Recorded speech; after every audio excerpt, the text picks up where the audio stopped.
స్వర్గలోకంలో విహరించే ఇంద్రుడి విమానం ఓసారి ఆగిపోతే ఓ భక్తురాలి గాలి సోకి విమానం మళ్లీ ఎగిరిందట. ఆసక్తి గొలిపే ఆ విశేషమైన కథనాన్ని మీకు అందిస్తోంది నేటి పరమార్థం.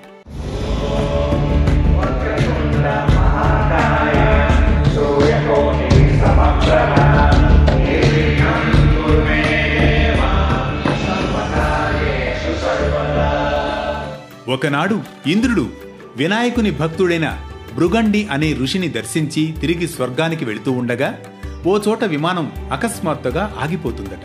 ఆగిన ఇంద్ర విమానం అద్భుతమైన వెలుగుకు ఆశ్చర్యచకితుడైన ఆ దేశపు రాజు సురసేనుడు ఆ అద్భుతాన్ని ఆశ్చర్యంతో తిలకించి ఆ ప్రదేశంలో ఇంద్రుని చూసిన మహారాజు ఆనందంతో నమస్కరించి విమానం ఆగడానికి కారణమేంటని అడుగగా ఇంద్రుడు సురసేనుడి రాజ్యంలో పాపాలు అధికంగా చేసిన వ్యక్తి యొక్క దృష్టి సోకి విమానం మార్గమధ్యంలో అర్ధాంతరంగా ఆగిపోయిందని చెబుతాడు. అప్పుడు ఆ రాజు మరి ఆగిపోయిన విమానం ఎలా బయలుదేరుతుందని అడగడంతో ఇంద్రుడు ఈ విధంగా చెబుతాడు. ఇవాళ పంచమి, నిన్న చతుర్థి.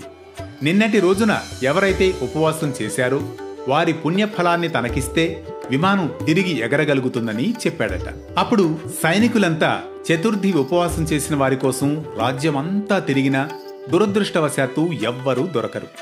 అదే సమయంలో వారికి వినాయకుని దూత ఒకరు మరణించిన ఒక స్త్రీ శరీరాన్ని భుజంపై మోసుకొని గణేశలోకానికి తీసుకుపోవడం కనిపిస్తుంది. ఆ స్త్రీ తన జీవితకాలంలో ఎన్నో పాపాలు చేసి ఉంటుంది. సైనికులు వెంటనే ఎంతో పాపాత్మురాలైన ఆ స్త్రీని ఎందుకు విఘ్నేశ్వర లోకానికి తీసుకెళ్తున్నారని ప్రశ్నించగా దానికి గణేశ దూత నిన్నంతా ఈ స్త్రీ తెలుసో తెలియకో రోజంతా ఉపవాసం ఉందని, సంకష్టహర చతుర్థి తెలియకుండానే ఆమె నిన్న పూర్తిగా అభోజనంగా ఉండి చంద్రోదయం అయిన తర్వాత భోజనం చేసిందని, ఇందువల్ల ఆమెకు తెలియకుండానే సంకష్టహర చతుర్థి వ్రతం చేసిన ఫలం దక్కుతుందని వివరిస్తారు.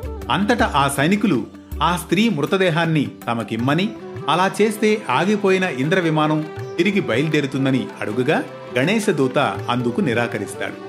ఆ సమయంలో ఆ స్త్రీ శరీరం నుంచి వచ్చిన గాలి కారణంగా అక్కడ ఒక ప్రచండమైన గాలి వీచి వెంటనే ఇంద్ర విమానం బయలుదేరిందట. అంతటి పరమార్థముంది సంకష్టహర చతుర్థి వ్రతానికి. మరో ఆసక్తి గొలిపే కథనంతో మళ్ళీ కలుసుకుందాం. వేటు న్యూస్ పరమార్థంలో.